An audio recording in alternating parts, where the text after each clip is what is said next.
Hello and welcome to Adventures at Sea. My name is Brian, and this video is reviewing the map and the navigation of the boat in the area of operation. The map has two sides on it. So one side has an aerial view, like what you would see on Google Earth. Another side has a cartoon depiction of Grand Lagoon and the pass. So both sides you'll see our phone number there. And what we want to look at first is the aerial view. So if you're looking at the aerial view, the first thing you want to locate is where we're at and where the boat is going to start from. So the boat starts from Grand Lagoon. You see right here. If you look closely, you're going to see a bridge that goes over Grand Lagoon. So that bridge, you'll need to take the boat underneath that bridge and then go through Grand Lagoon. At the end of Grand Lagoon, you're going to see a little sandbar area. It's like a white sandbar that sticks up into the bay. That's called Deepwater Point. So you come around Deepwater Point, and that brings you into the bay. Shell Island is right across the pass. So right here is the pass. And then it says do not enter. So you can be in the pass, you can be in the bay, but you cannot go out into the Gulf of Mexico. These boats don't have the safety equipment, and they're just not safe out there, and they're subject to fines. So make sure you stay in the pass, in the bay. The green X's are the most popular spots that our customers go to. So one of those would be the kiddie pool, one's at the point of Shell Island, and one's down Shell Island a couple of miles. So if you look at Grand Lagoon again, it is all shallow in Grand Lagoon. So that's the hardest part to navigate, is going through there. Since it is all shallow, you have to follow channel markers. So the channel markers are in detail on the other side on the cartoon map. So here we are at the marina on the cartoon map, and you'll see the channel markers 3 and 1.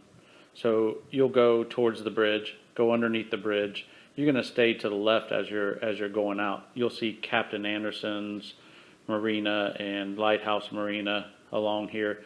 So just count down the channel markers. You'll see a green 11, a 9, and then the red over green marker.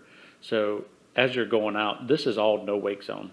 So you have to go slow or idle speed going through here so that you don't wake any of the boats that are tied up at the marinas. When you get to the red over green, then you can go ahead and go fast. So you can go ahead and increase your throttle to whatever speed you're comfortable with. Head towards Deepwater Point. You got to continue to stay in between the channel markers as you're going through. This whole area has a lot of traffic, and some of the boats are big and make a big wake or a big wave that comes off the boat. When you encounter those boats and those waves, the best thing to do is to slow the boat down considerably, and or put it in neutral as that wave passes you. Once the waves pass, then you can go ahead and go again. If you operate the boat at speed through those waves, the wave will just wash your deck, and not dangerous, but it scares some people. So just slow the boat down, and you'll have no problems. So once you get around Deepwater Point, you'll see the pass, and Shell Island's right across the pass. You can go across there to the point. There's a nice beach down there, 2 miles. Or if you want to go into the kiddie pool, you would take a track indicated by this line. You go out past 8, and then you'll see a buoy. They're floating buoys. You go around 6, go towards the rock jetties, and then end. Typically, you'll be able to see the water depth and keep that in mind, and just stay in deep water as you go. Now, when you come back in to bring the boat back at the end of the day or the end of your trip, you're going to come back into Deepwater Point. Let's go back over to the aerial view. So if you're at Shell Island, a mistake that some people make is they'll leave from the middle part of Shell Island, right around where the L is on island, and they'll head off towards where it says cranes. They'll head off that way. And in the afternoon, the sun will be in your eyes. So that will give you a lot of time to actually come back. I mean, that takes a lot of time. So what you'll want to do is kind of stay close to Shell Island until you get to Deepwater Point. It will be vague at first, but it looks like a solid piece of land. But you'll see a bunch of boats going in there, and that's how to get in there. Back to the cartoon map. when you come in, just follow the channel markers. If the sun's in your eyes, you're going to see the big bridge there.